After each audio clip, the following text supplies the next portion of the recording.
tan iyo wixii ka dambeeyay markii uu soo ifbaxay dilkii iyo kufsigii loo geystay Caaisha Ilyas oo ahayd gabar 12 jir ayaa magaalada Gaalkacyo waxaa ka bilowday kulamo isdaba jooga oo looga hadlayo dhibaatadii ku dhacday qoyska Caaisha Ilyas iyo howlgalla ay wadeen ciidamada amniga gobolka oo lagu baadigoobayay kooxihii ka dambeeyay kufsigii iyo dilkii maalin ka hor ka dhacay Gaalkacyo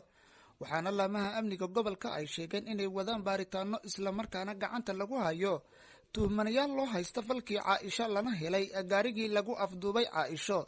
gudoomiyaha gobolka Mudug dhanka maamulka Puntland Cabdulqaadir Xuseen Nuur Dirir oo ka hadlay kulan ka dhacay iskuulka Salaama oo ahaa iskuulkii ay dhigan jirtay Caaisha ayaa sheegaya in 4 ruux loo hayo dilkii iyo kufsigii Caaisha isla markaana la marsiin doono xukunka cadaaladda ah actionkii laga qaadi lahaa 4 qof baa hadda xiran hadday cadaato waxay mudan yihiin 4 tumayn la dilo oo waliba meel fagaaraa lagu dilo oday iyo magaciis iyo anigu waxaan umaleeyaa nin xishoonaya inuu soo raraynin ninka hal sii daayo ama alla ka baqaya ama xishoonaya siisa falkaas gabadha yar oo 12 jirka ninka farxumayntana u geystay masanad dilay oo dilka ugu daray oo inta soo qaaday meydkeedii gurigooda soo hordhigay nin xishoonaya inta fagaaraysa soo taago yaan la dilay adeer baanu iyo aab baanu hay anigu insan oranayn baanu malay hadduu xishoonaya damiir ku jiro taliya ku-xigeenka qaybta booliska gobolka Mudug Maxamed Cawaale ayaa sheegaya in howlgallada Gaalkacyo ka socda lagu qaqabtay gawaari iyo mooto bajaaj fara badan gaadiidkan waxaan u soo xareynay waxa weeye mulkiilayaashoodii baa la aqoon waay iyo wax kale leh dib iyo hadda crime aan ku haynaa ma jiro laakiin waxa weeye inaan sidii waagi hore loo sameeyay mulkiilaha gaariga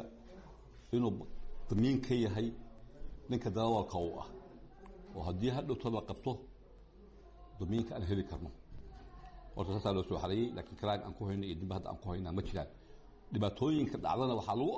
lagu badiyaa bashtaashtu inay ka dambaabto bashtaashka ah inay ka dambeeyaan haddana waxaa u shireeya guddiga nabadgelyada shirkii bay ku maqan yihiin saasaa lagu soo xaranayaa ayaa go-aan ka soo gaaraya taliyihii qaybta gudoomiyihii gobolka duqii magaalada intaba meesha waxay jiraan qoyska Caaisha rajada ay qabaan ayaa ah in maamulka ay ka helaan xukun cadaalada oo la waafajiyo cidii ku lug yeelata falkaasi waxaana gudoomiyaha maxkamadda racfaanka gobolka Mudug Aadan Maxamed Faarax uu sheegaya in cadaaladda ay waafajin doonaan cid kasta oo falka ku lug yeelata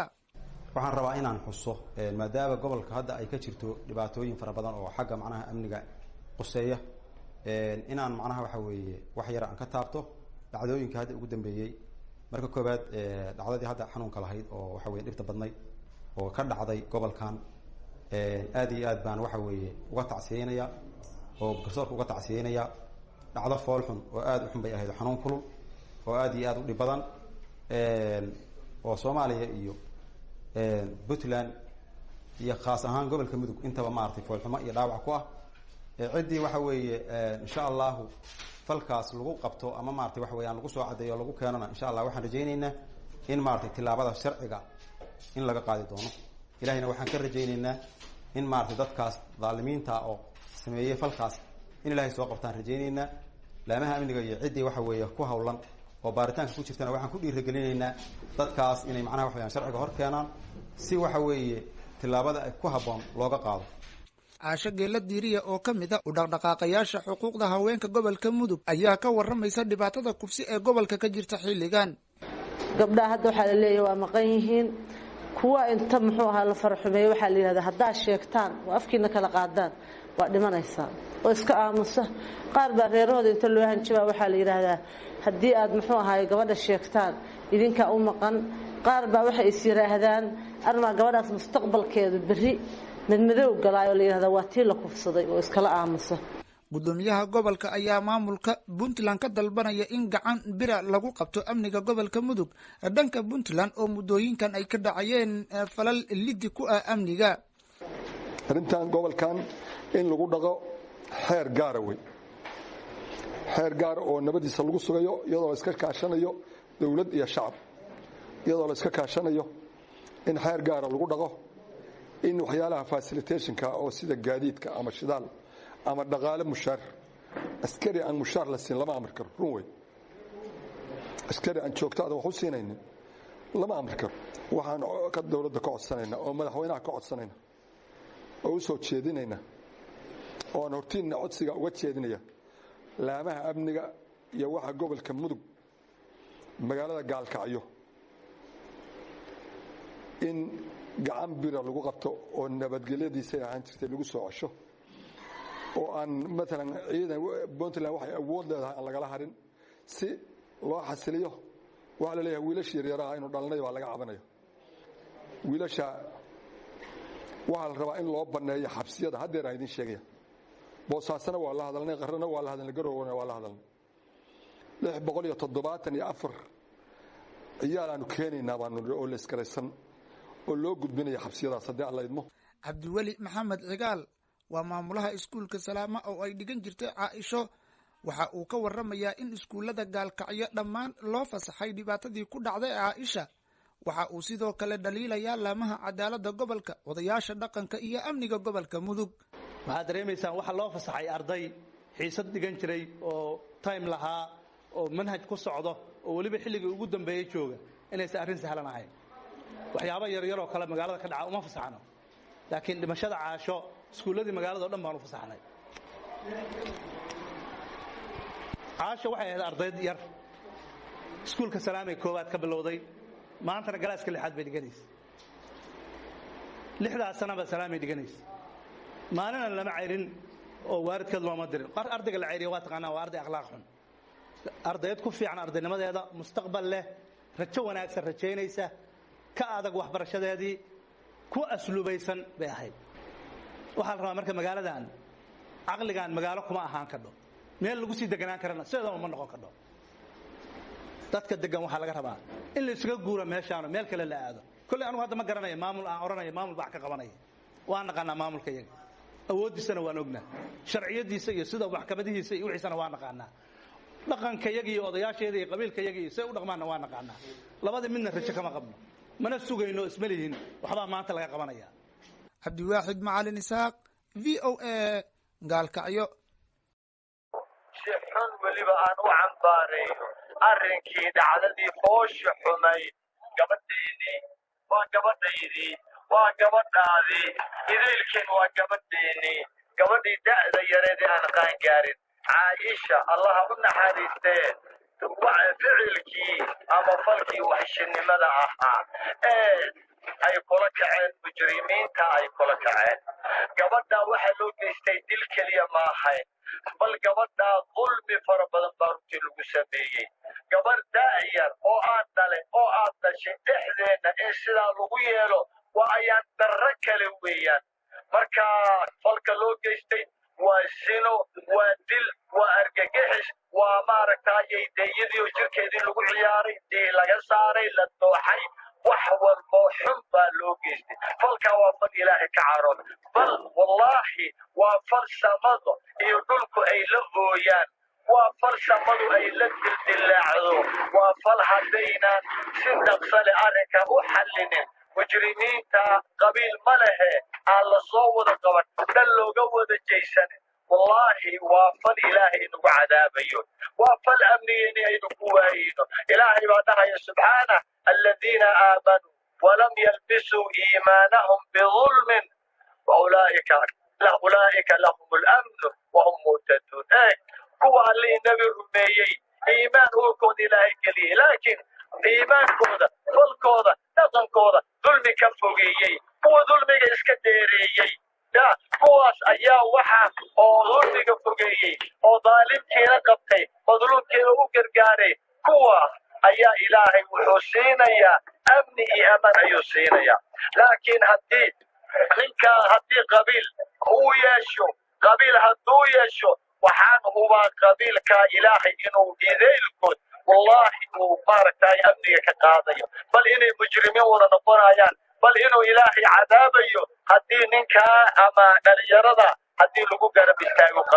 qabiil ma aha mujrim qabiil ma aha daalim qabiil ma aha waxaynu ilaahay uga raadsanaynaa raxmadkiisa iyo amnigiisa ilaahay baa bixiye in aan ninkaa soo saarno oo aan dhahno mujrimkii waa kaa hadduu kula dhashay dheh waa kan waa walaalkay waa kan waa mujrimkii dheh ninkaa hala soo saaro dadkaa hala soo saaro maxkamad caadilana hala keeno kaaba qabiilada oday dhaqameedyada ilaahay arrinkan aan uga baqno xaal ma jiro hadda ka hor baa gabadhna laga xoogay intaasoo xoolaha la bixiyey tanna xoolaan bixinaynaa war soconaya ma aha tan oday dhaqameed ma laha tan ummadda oo dhan ayaa u kacaysa gabadhan innagoo dhan baynu wada dhallay gabadhan cadaalad ha loo mariyo iyadana allaha u naxariisto heerkeedii sabir iimaan allaha ka siiyo innagoo dhanna way naga wada dhimatee sabir iimaan allah inaga siiyo tan aynu ammaan ku raadsanno ilaahay kaga raadsanno wadajir kaga raadsanno midnimo kaga raadsanno roobku ku abaari kaga raadsanno caaisha cadaalad ayaan u rajaynayaa assalaamu calaykum waraxmat ullahi wabarakatu sirna waa mahadsan tahay walaal magaalada waa run daaraad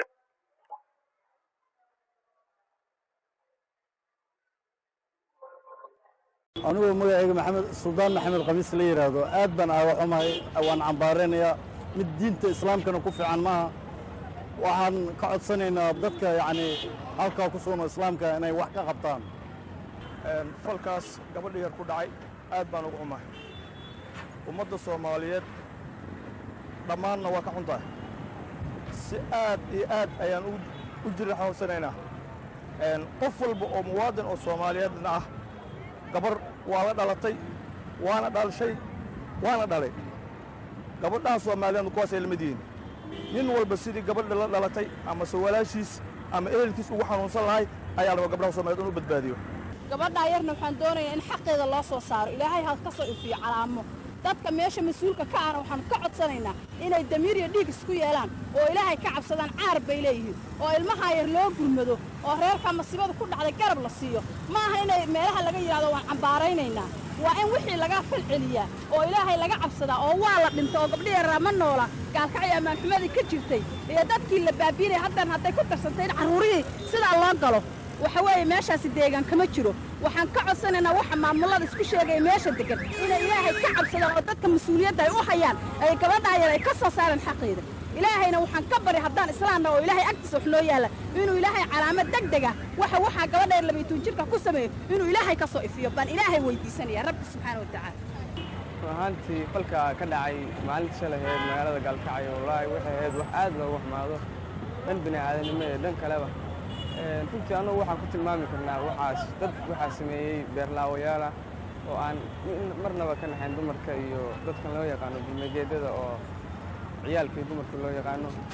marka wallaahi waxaa dhihi karaa ni waa arrin xun arrin soomaaliya o dhan u soo jeedi kara bahdil gobolka mudugna wallaahi waxaan ku naqaanay mar hore sharaf iyo cis baa ku naqaanay inkastoo ay dad iyo labo iyo hal ay sharaftiisi baabiisay dadka soomaaliyeedna oo dumarka tacadiga ku wada dumarka xuquuqdooda loo soo dhicin waayey waxaa iyagana ka codsanaynaa dumarka soomaaliyeed in xuquuqdooda loo soo dhiciyo dumarka soomaaliyeed waa hooyooyinkeenni waa walaalaheen wayna dhaleen waana u dhexnaa waa arrin aad iyo aad looga xumaado in bulshada ku dhaqan kaalkacyo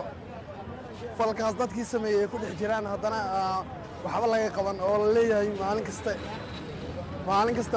wax saasa laga qabanaya haddana waxba natiijo ay ka soo bixi weysa arrin aad iyo aad looga xumaado waaye ilaahay subxaana wa tacaalana wuxuu dhahay waydal mawuudatu su'ilat biayi dadin qutilat gabadhii nolo duugay oo nolosha lagu duugay ayaga nool dembigii loo dilay maxay ahayd maxay kasbatay arrintaas aad iyo aad ugu xunnahay waana cambaaraynaa falkaas meesha ka dhacay dadka maamulka meesha jooga waxaan ka codsanaynaa dadkaasoo kale tillaabo inay ka qaadaan ayagoo dadka kalena bulshadana waxaan kula dardaarmanaa ilaahay inay ka cabsadaan oo maalina maanta ahayn dadkaas maxkamadda ilaahay la saari doono adduunyadana waxaa la rabaa dadkaas in la keeno awaamirta ay leeyihiinna la mariyo intaas aad ayaan uga xumahay waa gabar yar oo soomaaliyeed oo hooyo ay dhisay aad iyo aad u xanuun badan ilaa xalaqadka markaan ka daawado waan hadli waayey waan hurdi waayey jirkayga ayaa aad u damqaday waa ilmo yar oo saqiira waxay galabsatay malahan dadka falkaas sameeyeen aad iyo aad aan uga xunnahay waana qalad weyn cadaaladda in la hor keenana aad iyo aad ay wanaagsan tahay maxaa yeelay wax oo adduunka ilaahay intaan joogay aan la soo kulmay ilaa ciyaalnimadeedii ilaa gabarnimadeedii ilaa hooynimadeedii maahan gabar waa la kufsan jiray waana la qabsan jiray waana la dili jiray waana laga heshiin jiray laakiin saqiir la dilay madaxii lagu dhiftay indhihii laga jebiyey maxaanku ayadii la isu googooyey haddana guriga irideeda loo soo dhigay waa wax aad u naxariis darro ah oo aan ku habboonayn qof gaalana ma yeelin kolley qof soomaali unbaa yeelan aaminsanahay 100% caaisho dhibaato badan ayaa la gaarsiiyey dhibaatooyin aan weliga Soomaaliya aanan ka dhicin haddii aan nahay shacab ku nool magaalada Muqdisho arrinkaas aad ugu xunnahay waxaan jecelnahay maamulka meesha joogno arrinkaas aad u dabagalo oo dadka dhibaatadan geeyo sharciga islaamka hor keeno maadaama gabadhaasi ay ahayd gabadh aad u da'yar oo run ahaantii mustaqbal leh maadaama dhibaato badan loo geystay waxaan jecelnahay in sida ugu dhaqsiyaha badan markaas gacanta lagu soo dhigo oo sharciga islaamka la marsiiyo aad iyo aad aan ugu xunnahay waxaana